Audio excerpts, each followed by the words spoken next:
What's up, everybody? How is everyone doing tonight, this wonderful, kind of beautiful Thursday night?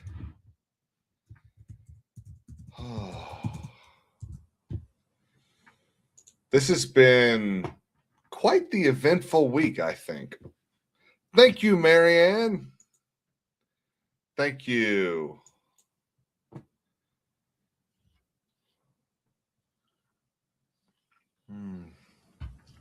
Delicious.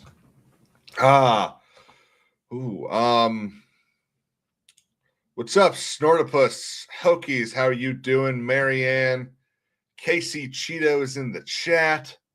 Clyde, Sean, Lily, Mash, and our resident black-pilled Jason. How's everyone doing? Margaret, how are you doing? Oh, shot, it's snowing over there? Lucky.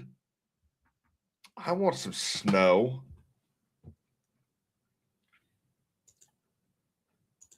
Oh, it has been. Oh, why are the Cubs trending?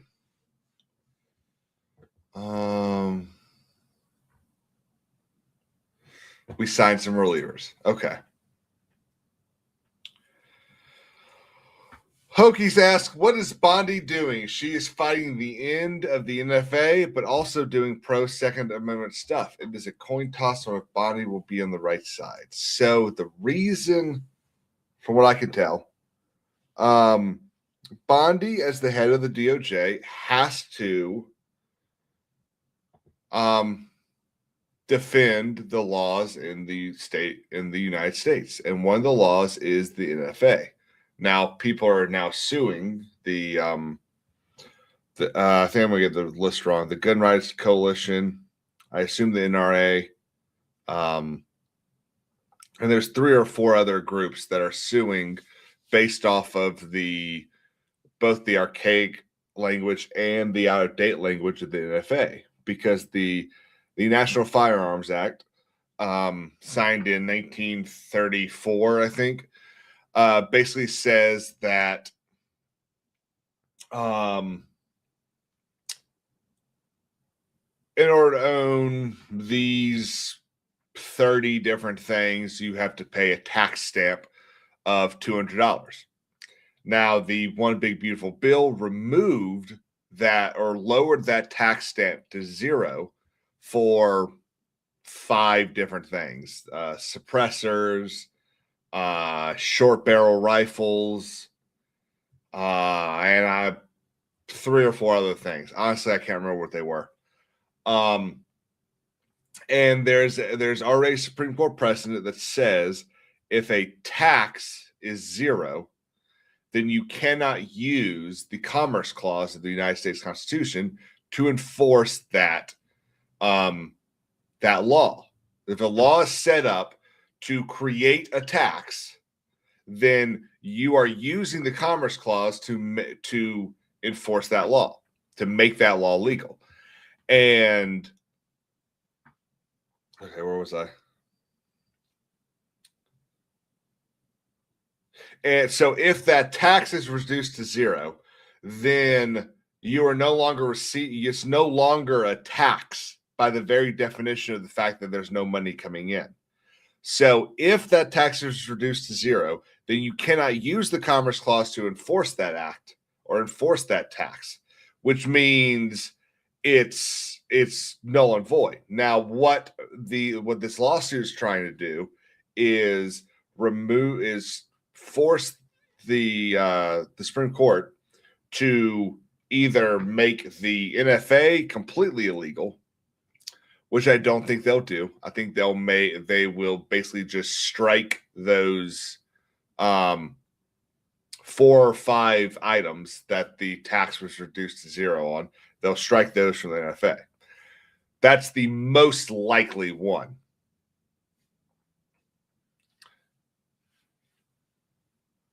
Exactly, Hokies. So they'll strike those 4 or 5 things from the NFA, and then the NFA will likely remain whatever it is. Now, if we're lucky, they'll strike the NFA completely, which would be pretty fucking cool.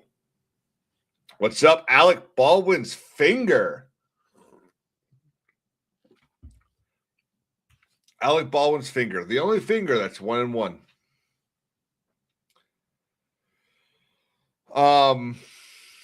But yeah, it's been no. He did miss once. ABF did miss once because one person got wounded and one person died. So he's 1-1. Just saying.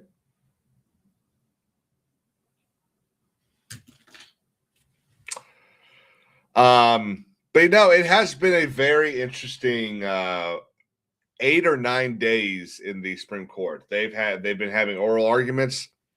We talked a little bit about this last week as well. There's two cases that are, in my opinion, big deals. Yeah, well, you know what? Okay, ABF, that's true. Both of them were hit. So I guess it depends on what we say.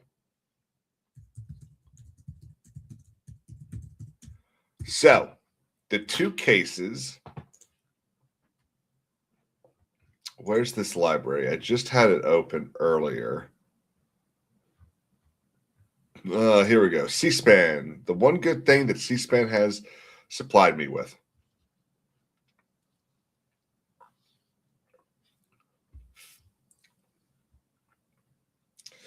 Hang on a second. This is intriguing.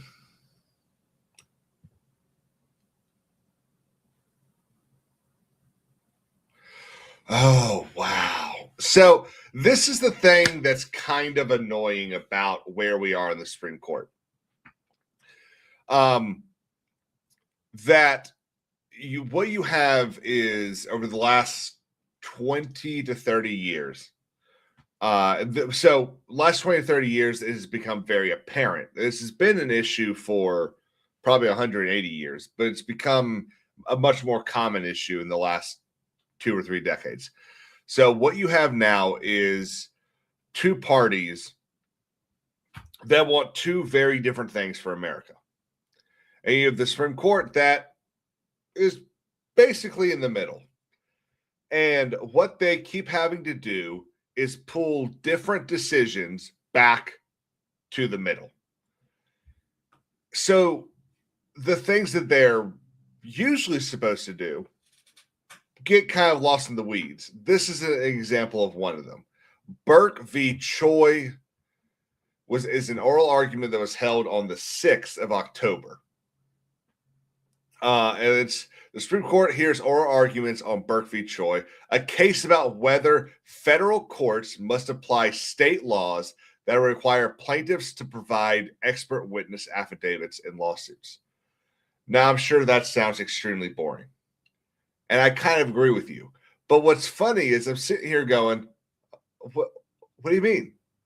So there is there's the thing called the Erie Doctrine, which basically decides how you enter federal court and what law is used in federal court. So if you are in federal court on diversity jurisdiction, which I've talked about here before, we talked about it a lot during what's her name? Gina Carano's suit. So Gina Carano was in federal court on diversity jurisdiction, which means the same state was not represented on both sides of the V. So you had California over here, and then you had, what is she, Wisconsin, Montana, Wyoming over here. So you get into federal court, whether you're there by a federal question or diversity jurisdiction. Montana, thank you. And it has to, your complaint has to be worth $75 or $75,001 or more. So, yeah, exactly, Sean. So if you're in federal court on diversity jurisdiction and you are arguing state claims, you use state law. But you use the federal rules of civil procedure to decide how everything is going to go. If you're in federal court on a federal question, then you use the federal rules of civil procedure to decide how everything's going to go. This case is deciding whether or not if you're, let's see.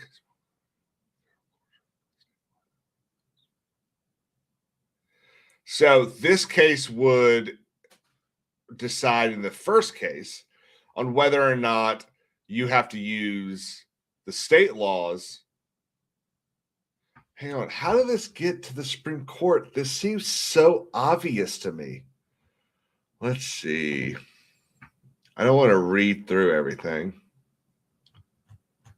I'm going to ask Rock to tell me about this case, because if you're in federal court on a non-federal question,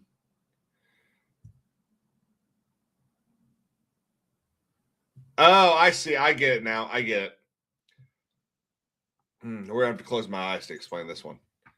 So if you're in federal court on a non-federal question, so you're in there in diversity, and you have to use federal rules of civil procedure.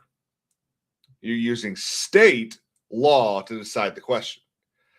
But right now, apparently, they're not using they're using federal rules when dealing with their experts, not state. And so they're deciding now whether or not they need to use state rules when deciding, because the two things are closely related.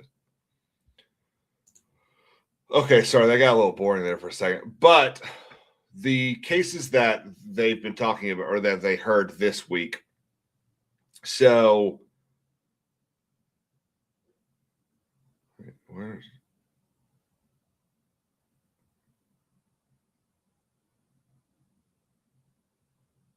it's not that one.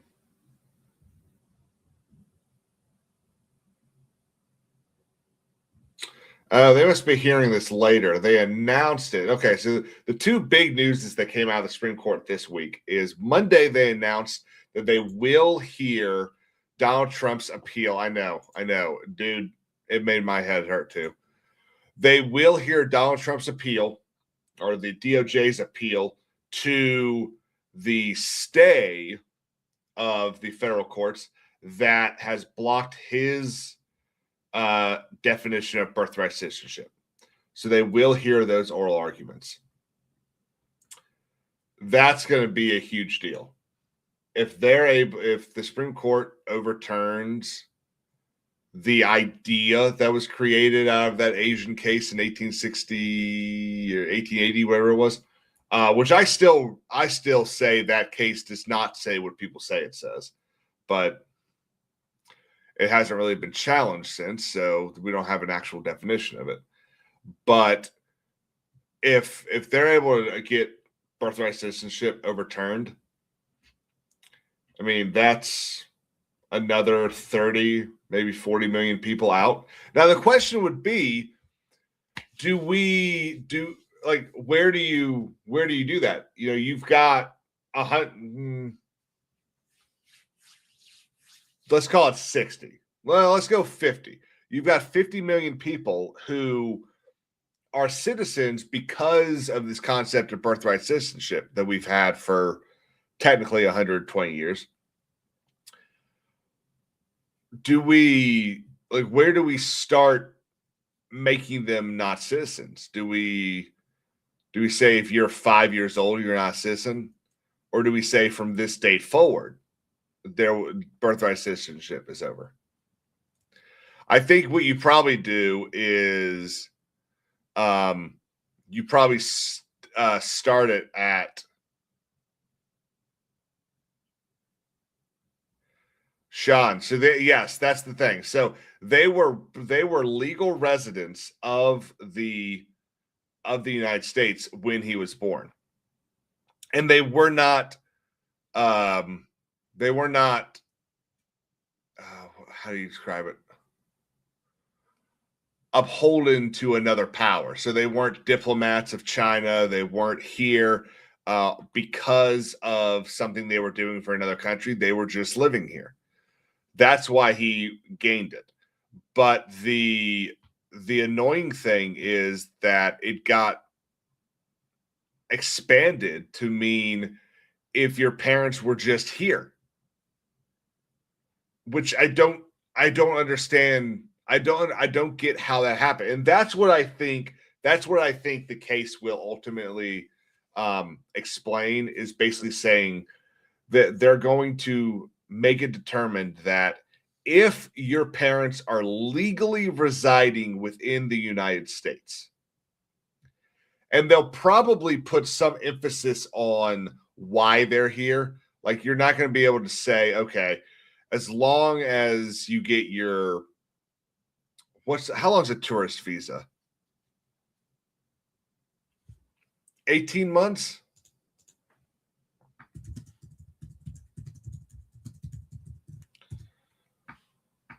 Let's see. So a B2 can be valid up for 10 years.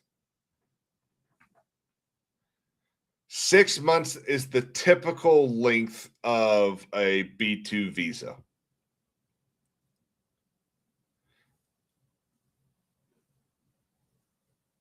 Okay. So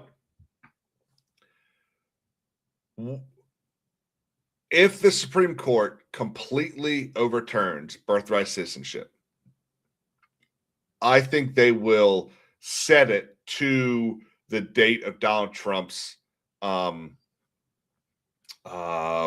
executive order, which was, I think that was a January 21st order. If they choose to go with the definition that I believe is clearly defined in ARC, then it will be as long as your parents were legally residing within the United States, which I don't think is on a tourist visa. I don't think you can be a legal resident on a tourist visa.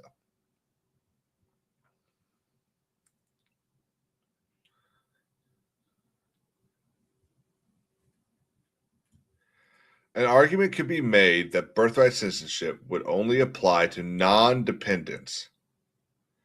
So if you're a child under the care of the illegal parent, the kids would be deported. Absolutely. If you jump the wall to come here to give birth to your kid with the idea that they're going to gain citizenship so that you don't get deported, the kid and you need to get the fuck out.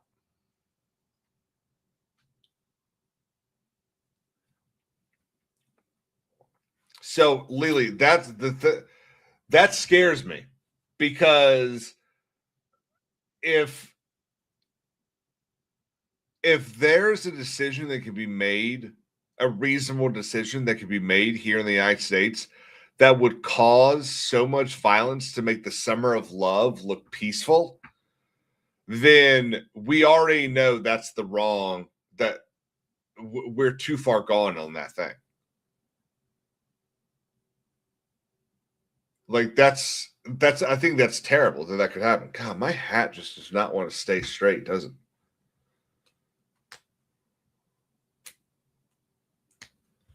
This is why I like fitted caps more, because they stick to your head better. But yeah, I think this is going to be an interesting case. I'm going to be interested to see how both sides argue this. The attorneys for CASA, I think they're going to argue this based off of, semi-precedent, being like, look, this is the way it's always been.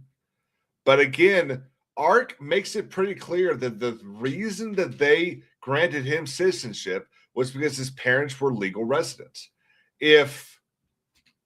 If the others aren't legal, if the parents of the child are not legal residents, they shouldn't be getting citizenship.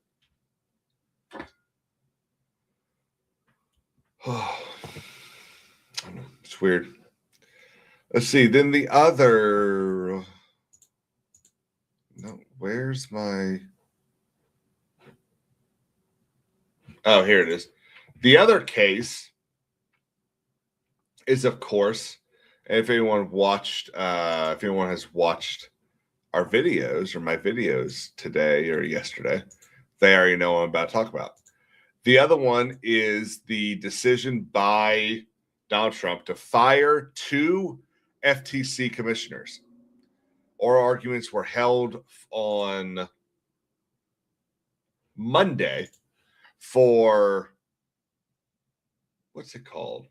Slaughter v. Trump. Slaughter was a FTC commissioner along with one other that Trump fired. So Trump fired 2 FTC commissioners. So we've talked about this before, but Trump fired 2 FTC commissioners, and one of them has since pulled his lawsuit because he got a new job. But Slaughter has continued her lawsuit, claiming that he does not have the right to fire her for any other reason other than cause. What's up, Jay? We are, let's see, I actually have it right here.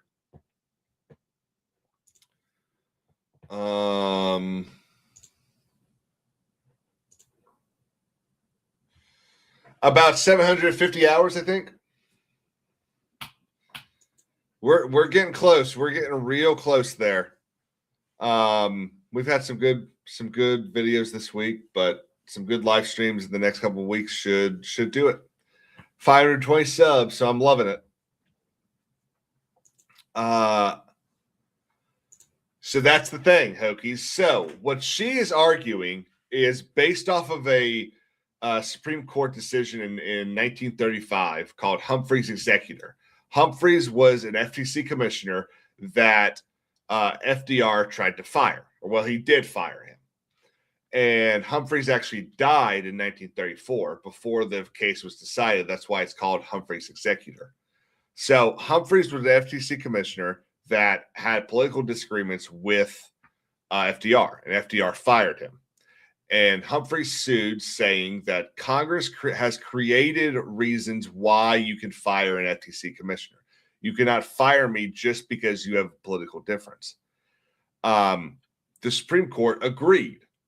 But it is my opinion that the Supreme Court, and it's the opinion of a lot of people, that the Supreme Court disagreed with FDR because it was the safest time to go against him.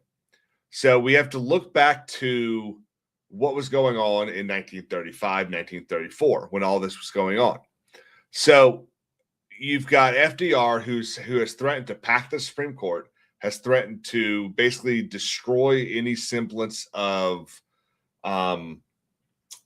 objectness and what's the word?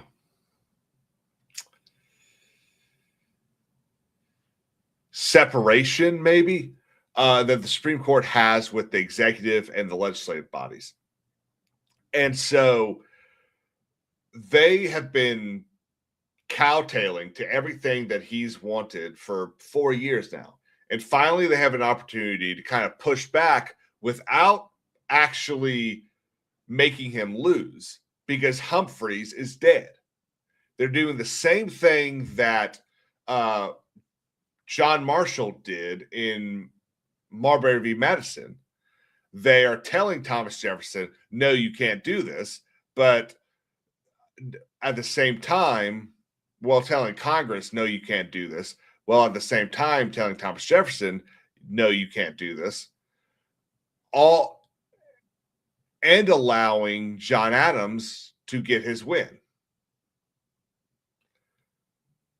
So, I mean, it's a dirty game of politics, really, is what Humphreys was.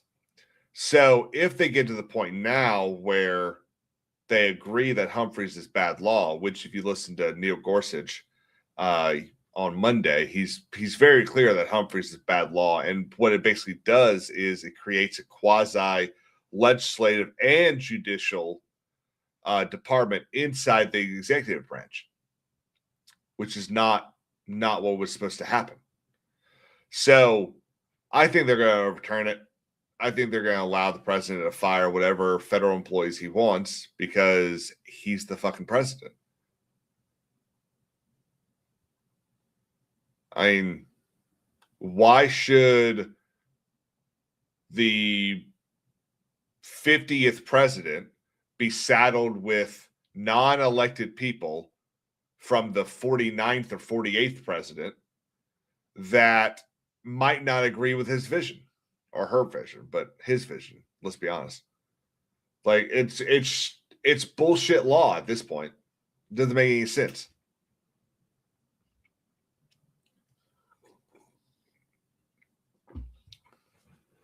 I keep getting Discord notifications in my ears.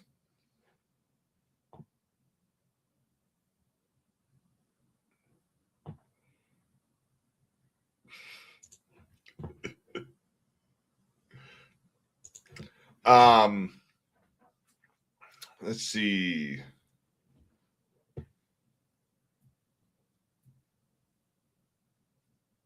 Okay, how do I turn streamer mode on Discord? Because this is getting annoying. Oh, I know. Let's just open Streamlabs. That'll do it. No, stop it, Hokies. Stop it. Behave.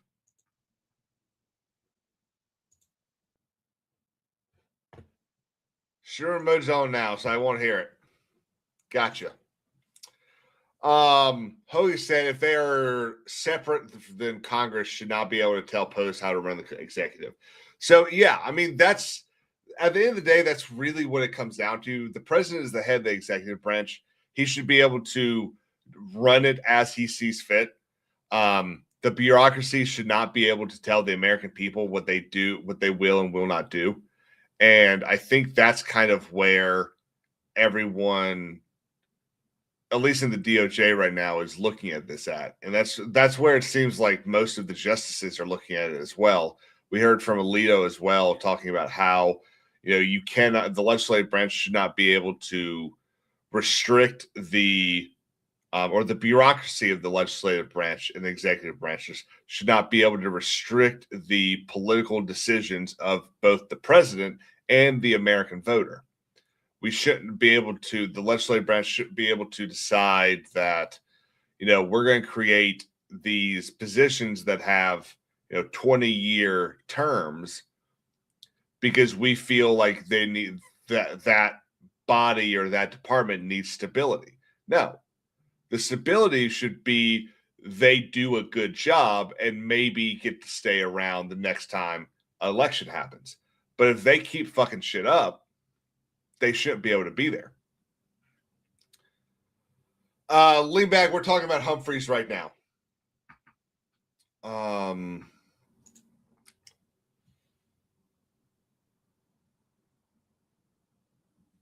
Are you nuts, Casey? Lasagna is better as leftovers? You're insane. So are you, Jason. Cold lasagna? Y'all are insane.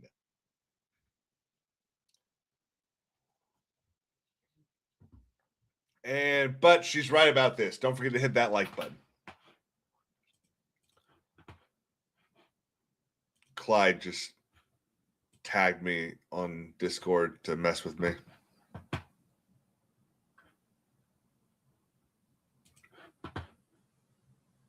Jerk. Thank you. Thank you. He knows what I'm talking about. But yeah, so that was Humphreys. Humphreys,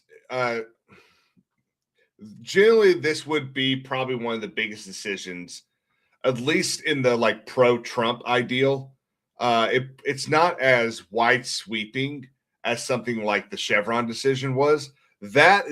Chevron has the opportunity to rewrite the way the executive branch, or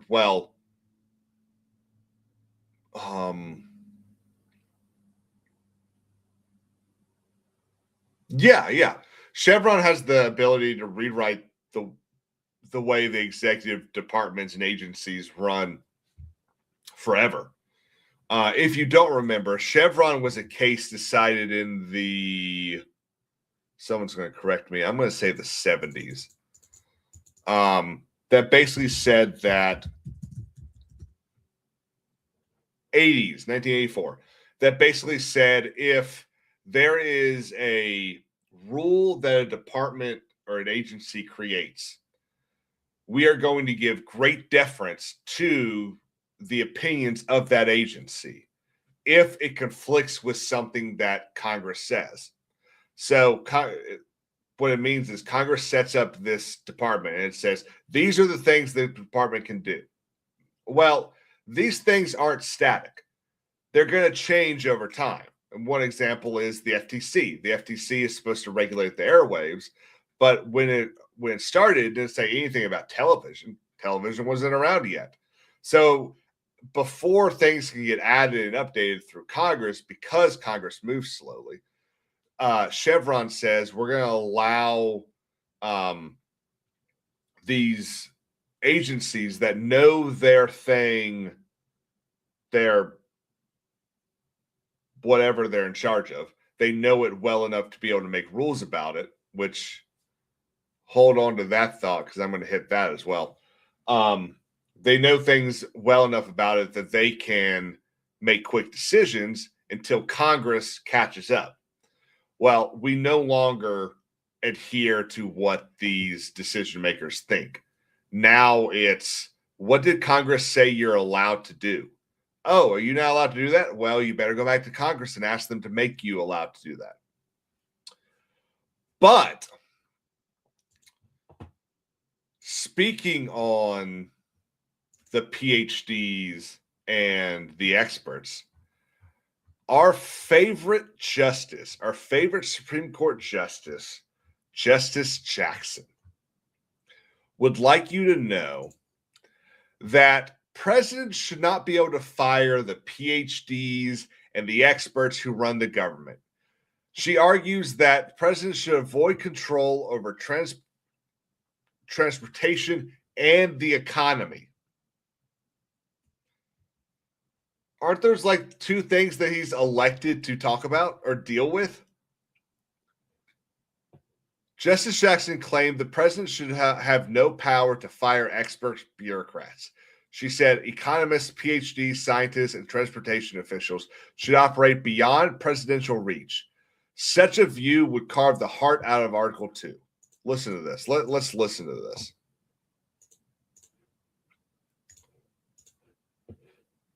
Okay. I don't want to hear her. Okay. I'm doing this for y'all. Some issues, some matters, some areas should be handled. Anyone else think she sounds a lot like Alexandria Ocasio-Cortez?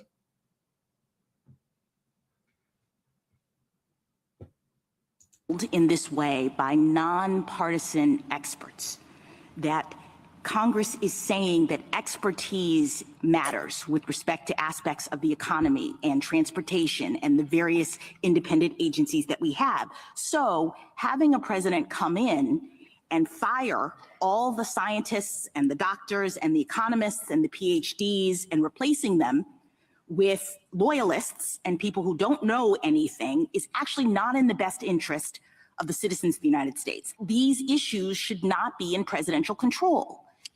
So can you speak to me about the danger of allowing? So the thing that's kind of annoying about this is part of what she's saying. She's saying, let's say this is what she's saying, okay? This is right, but this is a bunch of bullshit. So let's take our favorite group of 3 or more losers, Congress. For Congress to be able to do what they need to do, what they should be doing, they need people that know how it works.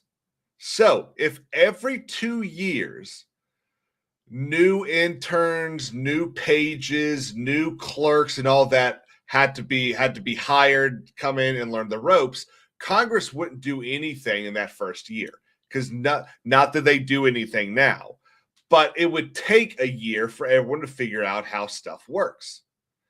So there is a need for bureaucracy. There is a need for bureaucrats by the simple definition of the fact that we need people that know how this letter needs to become this bill.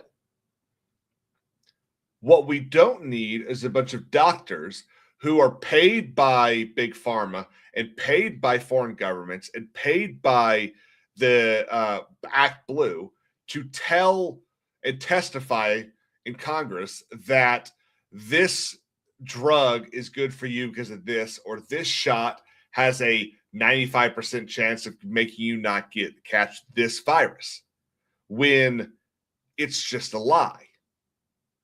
So having these bureaucrats that are above reproach simply by the fact that they have a document that they earned is bullshit. It's a fallacy. Shapiro's not wrong about that. The appeal to authority is a fallacy. Me sitting here, I actually edited a video because I sat there and I said, show me where your JD is. Me having a JD doesn't mean dog shit. All it means is that I wrote marginally better than half my class at law school. That's all it really means. And that I was able to remember things a little bit better than 45% of my class at law school.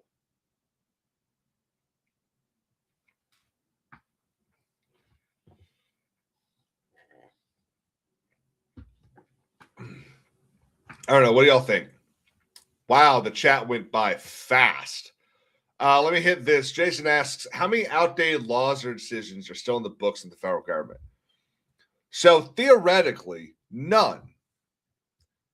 There's a lot of laws and decisions you and I would disagree with, but theoretically, there's nothing outdated.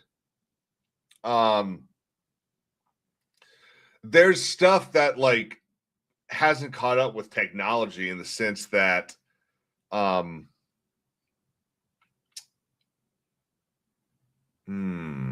me rewind.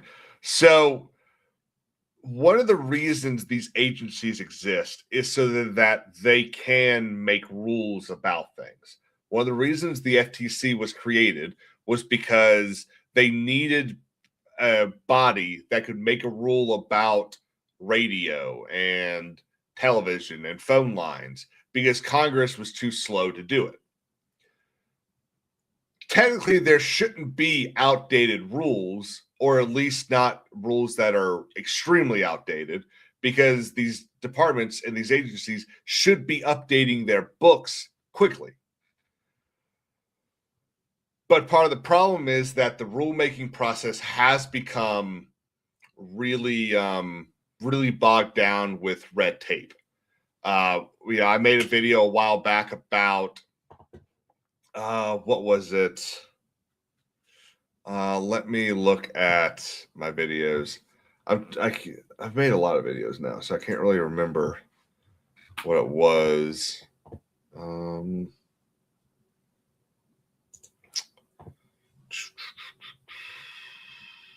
No.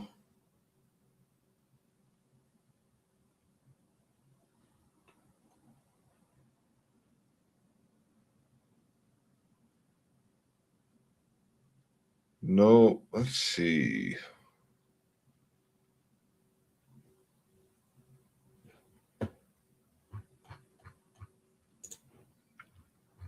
It was a lot easier a couple months ago.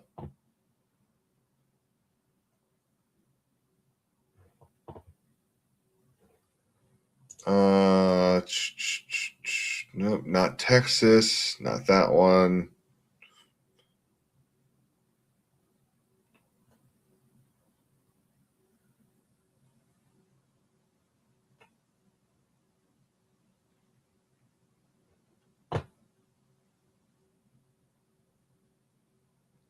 Well, maybe it was a lot longer ago than I thought.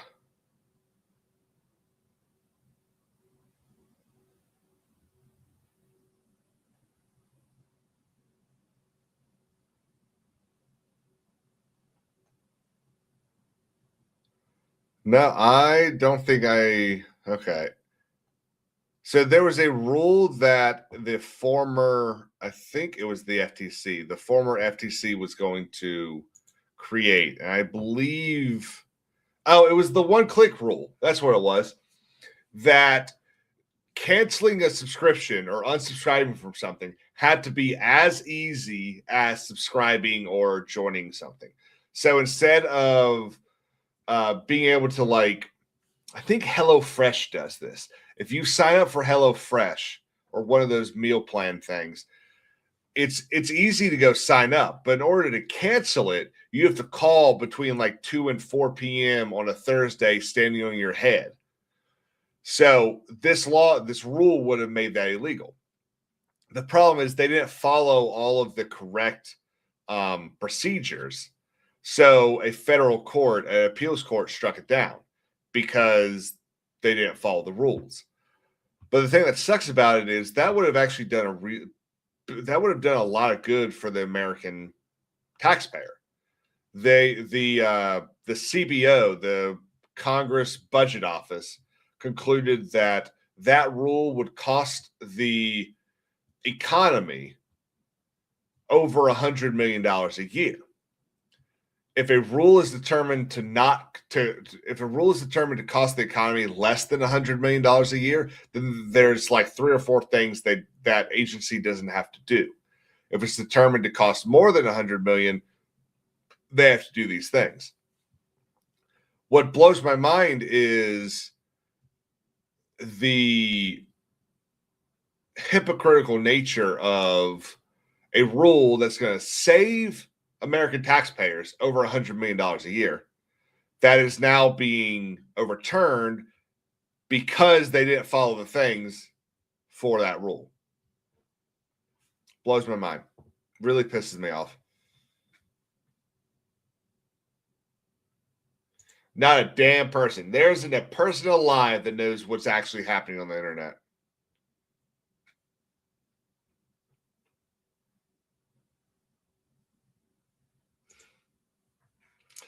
That's right, because Justice Jackson sat in a Senate hearing and said, I don't know what a woman is.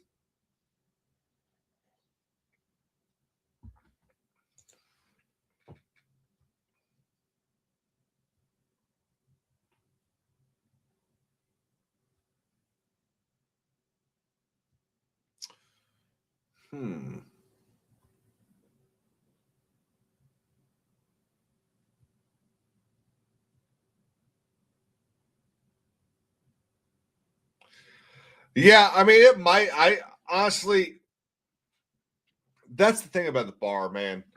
So I did very well the second time I took the bar exam. The first time I took the bar exam, I missed South Carolina by 3 points. I wanted to be an attorney in South Carolina, so I took it again. I could have gone to several other states, but I wanted to work here, so I took it again. And then I passed it very well. I passed in South Carolina by like 13 or 14 points. But you can have an easy bar exam and get lucky. I know plenty of people that have just gotten lucky, that they were like, you know what? I am not going to study these 7 topics because they just had them on the last 5 bar exams. So it's unlikely that they'll be on this one. I think that's dumb as hell, but some people get lucky.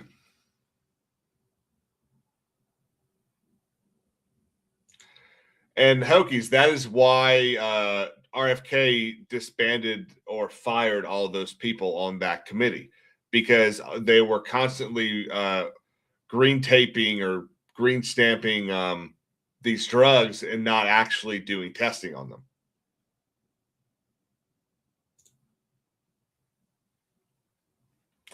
So true.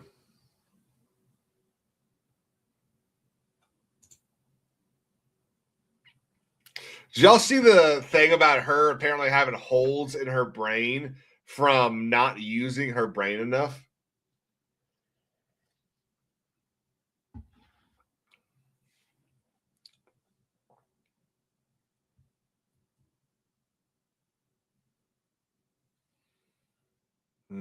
What's up, Grunt? How you doing, man?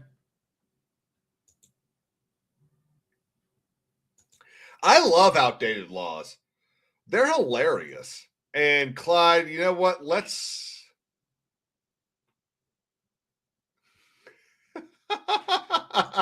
the first time I passed the bar, I had just quit drinking. That's funny. And Beardo is going to have a fit. Beardo is going to have to stay up all night to unlock that skin.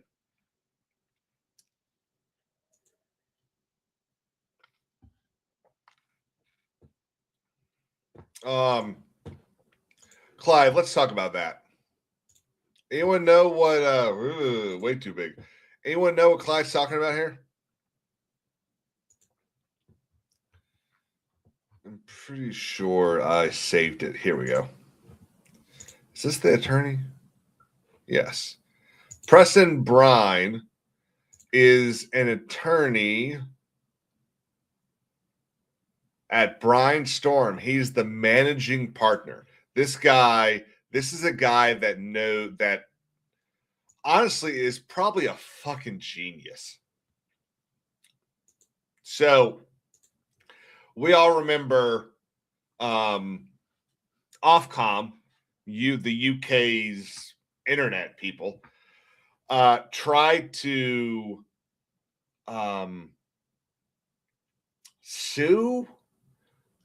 tried to tell 4chan that they have to do a bunch of stuff, otherwise they're going to owe $20 million to the British government.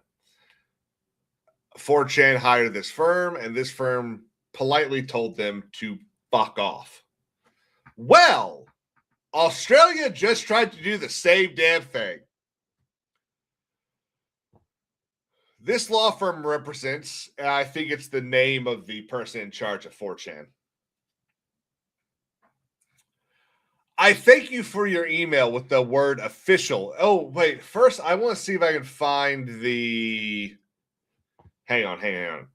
I want to see if I can... Oh, God. I want to see if I can find the actual letter that Australia sent them.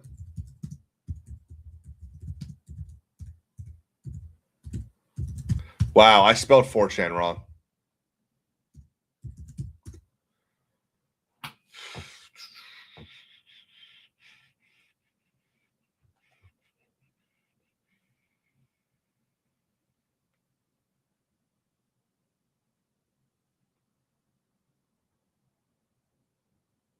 Nope.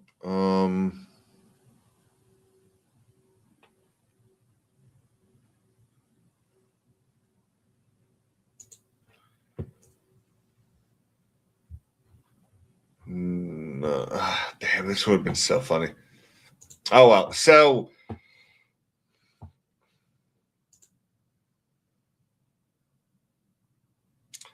I love you, Sean. Makes a valid point, Jay. Don't you work with Ryan Kittle? Don't you do videos with Jeremy? So I thank you for your email with the word official stamped at the top in bright red, as if sending emails to U.S. citizens which threaten them with 49.2 million Australian, 1999 American, in fines for nothing more than the free exercise of their constitutional rights somehow exempts your agency from the requirements to utilize an international treaty procedure or letters rogatory before serving official correspondence to American citizens. You may be interested to learn there is no all caps exception to the Hague service, which is something I just had to deal with earlier today, which was kind of fun. It's always kind of fun when you learn something new at work before you needed to know it. My client will not be cooperating with your investigation because my client is American, not Australian. My client has First, Fourth, and Fifth Amendment rights and will give you the same answer it gave the UK's Ofcom, mutatis mutandis. It doesn't take orders from Australia. We fought a war from Australia's predecessor state, the United Kingdom of Great Britain, to settle that question. And then we get real petty here. I would explain the applicable law, but unfortunately, I have to go upstairs and watch the 2009 K-drama Boys Over Flowers, which I highly recommend if you haven't seen it yet. Really top quality stuff. Unfortunately, this means that unlike your English colleagues over at Ofcom, I don't have time this evening to provide you with the complete explanation of how fruitless this fishing expedition is going to be for you. I am sure the UK can provide you with a copy of the various letters we sent them or a copy of the lawsuit we served on them, if you're curious. I've also published those letters, like I will be publishing this one within 60 seconds of hitting send. In the meantime, if you require U.S. legal advice on constitutional basics, I'm sure there's a first-year lawsuit somewhere who can explain to you how the First Amendment works. I'll do it. I even have my bar license, and I'll do it for you. I blind copy you officials in several departments of the government of the United States and government officials in multiple U.S. states. They have been provided with copies of your demands. My client reserves all rights. Preston Bond. Love that guy. There are a couple of people that when we get a little momentum here at the King's Court that I'm going to shoot an email to and be like, hey, you're super busy. I get it. But can I get like 20 minutes to talk to you about some shit? This is one of them. This guy's hilarious. One of the things that's really funny is there's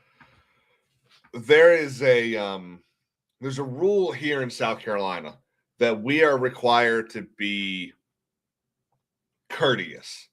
We are required to be courteous to our colleagues. It's actually in the oath that we take. And the reason is because there is a decision out of, I think it's California, actually.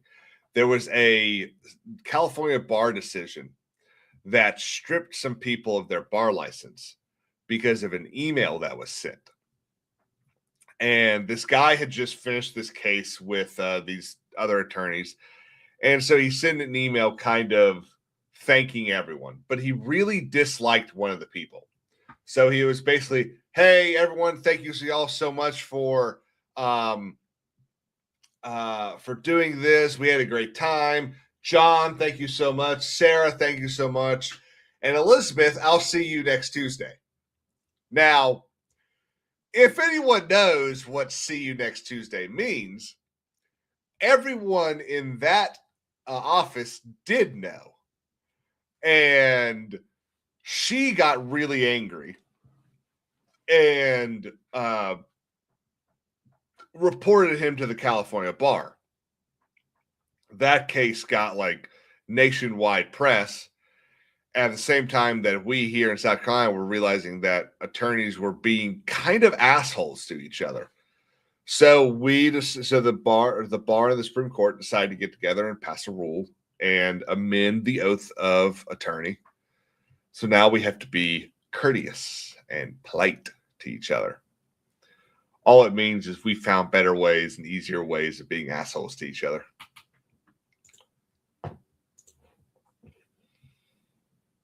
Oh, God bless you, Raging Rhino.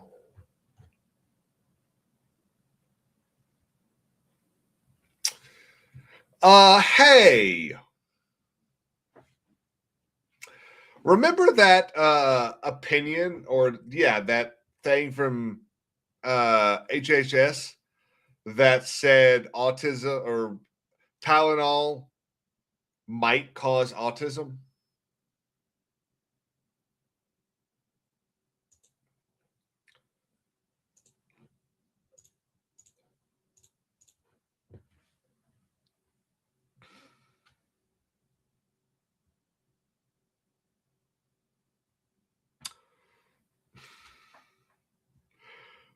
Bad timing?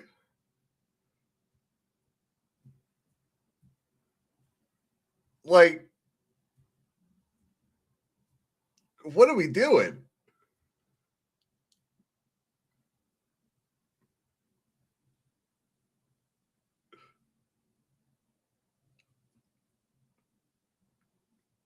I feel like whoever over there approved the image should have been like, hey, you know what? Why don't we have her doing something strenuous?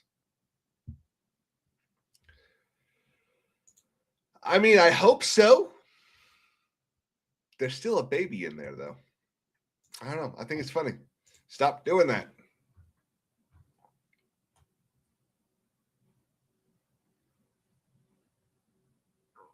Oh, Kevin James has a new movie coming out. That's nice.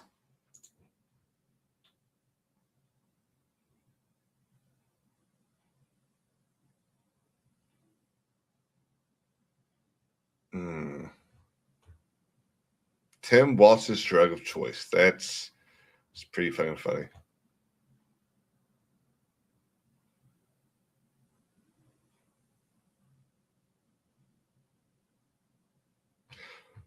Wow.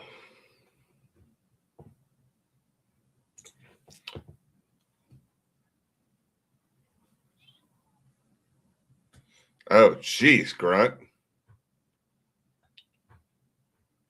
Let's see. Oh, here. I mean, I like this. So, Representative Julie Johnson. What is she out of? Representative Julie Johnson is a United States representative from Texas's 32nd district, and she is a member of the Democrat Party. So, oh, you know what? I wonder. Okay. I need Grok for a second. Please provide you out. You always add please so that when the robots take over, they'll be nice to you. Video game awards are they start at 7:30. King's Advisors will be going live with Gatekeepers Daimyo, Rage Quit Gaming, however y'all remember him. Talking about it, going over it. We'll be live streaming it. So maybe come over here instead.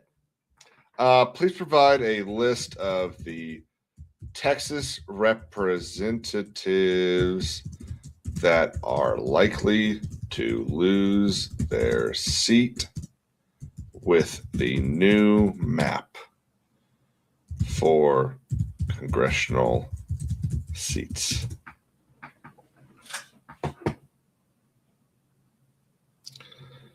Have you addressed the see you next Tuesday Becky Hill situation at all? Becky Hill.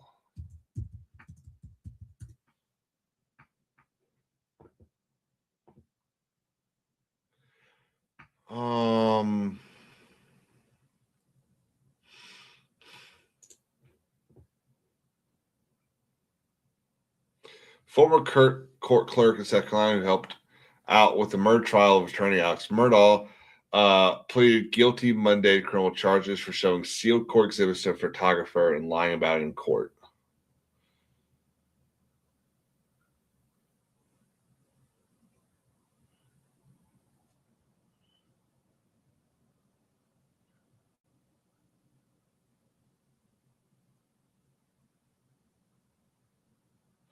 Wow, shit, that's a big deal. No, I mean, I probably won't go over this. I understand that the Alex Murdaugh stuff is and was a big deal. But I don't think it's not that big here.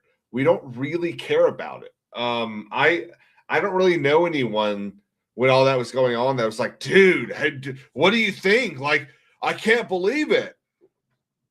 None of us, all of these documentaries and stuff make it sound like he was this king down, and he wasn't. None of us gave a shit about him. At least not that I know of. But I'm also 30 and he was like 60. He was, an older generation. Let's see. Okay. So this explains it. This is going to be the last thing because I got to go for a little bit. Representative Julie Johnson says the National Guard members were shot in the head in a terror attack, quote, because people are frustrated and they are channeling that frustration. You know what this is? This is the same bullshit that we've seen peddled on television in Law and Order like 9 different times. Law and Order likes to create these these episodes where they create this thing called dangerousness and black anger, where they make these horrible crimes that a black person does, and then they get that black person off in the show by saying that it was he was just so angry that he had to do something. It's complete bullshit. There is no justification for murdering someone. None. Absolutely none. For her to sit there, and let's even listen to what this bitch says. Sorry, Jay. You can't just snatch somebody walking into a coffee shop because of the color of their skin. There's no probable cause for that. And also that you will get due process. And that is not happening. And so you're seeing is an overwhelming frustration of the American people in this country. Remind me, who was the shooter? A illegal Afghan. Well, I guess he wasn't technically illegal, but an Afghan immigrant who came into the country on an unvetted visa provided by a baboon of a president. That the lack of respect and regard for the rule of law by this administration, and in particular by this secretary, is at a level that we have never seen and violates all of the constitutional norms and all of the principles of legal fairness in this country. And you're seeing that manifests itself in threats to law enforcement and bubbling over because people are frustrated. So she's trying to justify threats that cops and other agencies have received because of the anger that a bunch of liberal 80-year-old men and women have, because Republicans are finally very, very small amount have a very tiny bit of a backbone to actually do something in the one thing that they actually seem to care about, and that's immigration. Exactly. How dare the law be enforced? And so the reason I wanted to look her up, she is one of the Democrats that will apparently lose her seat. Her district was redrawn to Trump plus 20.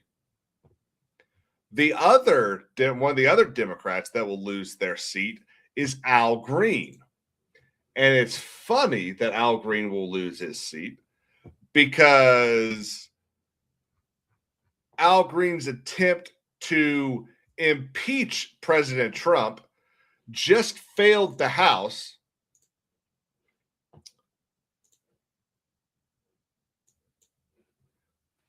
$237 to 140, with 47 Democrats voting not here. Well, sorry, present. Yeah, good old Representative Al Green. He was the one that was censured earlier this year, the one that yelled at Trump with his cane up in the air, which was actually a very badass photo. If y'all don't remember that one.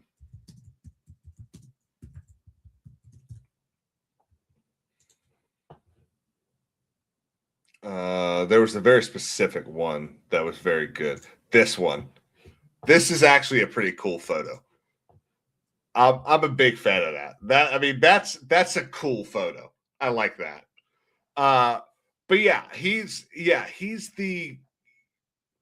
another guy that. See, I gotta be careful what I say.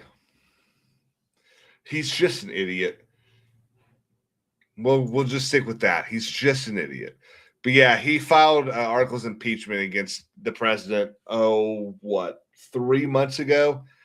And I guess they finally had to let him bring it up and spit it down.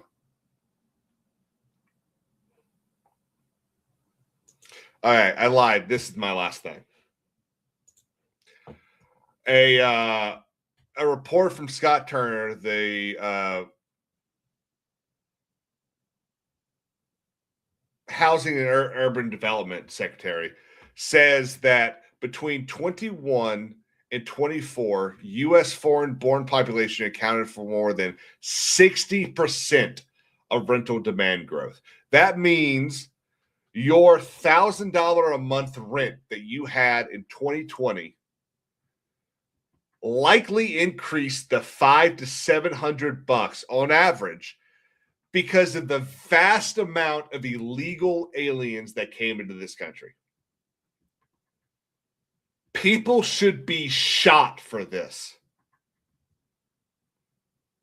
People need to be arrested. There need to be trials, and people need to be sent to prison for this. This is insane. Literally, in 4 years, 60%.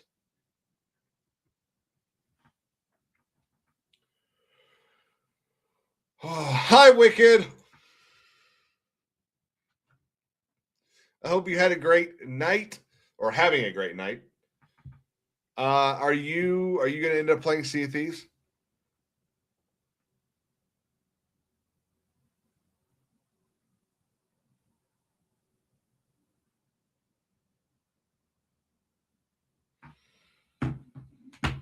It is. It's insane. Well, and we're seeing the same thing happening in the UK too, and Canada. They've both been talking about the need for more housing, and it's all because they brought in, 40 million people that they suddenly don't have houses and apartments for.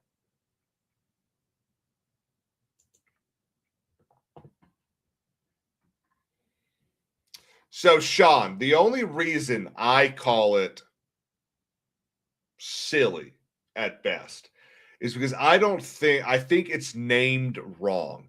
I don't think it's replacement. I don't think it is a group of shadow people saying we no longer want the population to look like A, B, or C. I think it is people who have figured out if we bring these people in, they will vote for us. I don't think it's a replacement. I think it's a power grab. So that's the only reason. I think the name and the purpose are incorrect.